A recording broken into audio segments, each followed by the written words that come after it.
എൻ്റെ പൊന്നാര ചങ്കുകളെ മാണിക്കക്കല്ലുകളെ ഇത് പ്രകൃതി ചെയ്തൊരു വികൃതിയാണ്. ഇത് നമ്മുടെ പാവൽ കൃഷിയുടെ അടുത്തുള്ളൊരു വീട്ടിൻ്റെ സൈഡിൽ നിൽക്കുന്ന കിണറ്റിൻ്റെ അടുത്ത് നിൽക്കുന്ന ഒരു അടയ്ക്കാമരമാണ്. അടയ്ക്കാമരം മീൻസ് കവുങ്ങ്. ഇതാ ഒരു പൊത്ത് കാണുന്നുണ്ടോ? ഈ പൊത്തിൽ ഞാൻ നോക്കുമ്പോൾ നാണ്ട മണ്ണാത്തിക്കിളി തീറ്റയായിട്ട് വരിക. ഈ മണ്ണാത്തിക്കിളി തീറ്റയായിട്ട് വന്നിട്ട് നേരെ പൊത്തിലിറങ്ങിപ്പോകുന്നു. അപ്പോൾ ഈ വീണ അഗാധത്തിൽ പോലും കുഞ്ഞുങ്ങൾക്കൊന്നും സംഭവിച്ചിട്ടില്ല. ഇതാ ഒരു വാഴയുടെ മേളിലിരിക്കുക. എൻ്റെ ഒരു വാഴ പോയാലും വേണ്ടൂല, വാഴയുടെ മേളിലിരിക്കുക. അപ്പോൾ വാഴയ്ക്ക് അത്ര ദിവസം ഇത് പിടിച്ച് നിൽക്കുമെന്നൊന്നും അറിയില്ല. അതുമാത്രമല്ല, അവരെ കിണറ്റിൻ്റെ അടുത്ത് നിന്നിട്ടാണ് വീണേക്കുന്നത്. കാണണ്ടോ? അത് ഇറങ്ങിപ്പോയി തീറ്റി കൊടുത്തിട്ട് തിരിച്ചു വരുന്ന മക്കൾക്കുള്ള കരച്ചിലും ഉണ്ട്.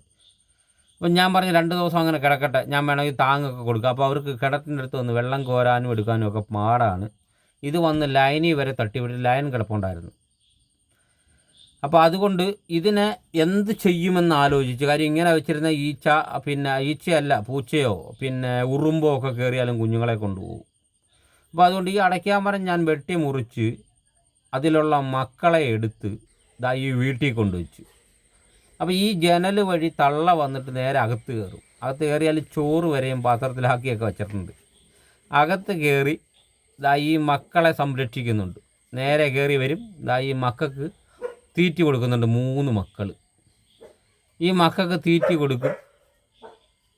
ഇത് തീറ്റി കൊടുക്കുന്നുണ്ട്. മക്കളെന്തായാലും ഉഷാറാണ്.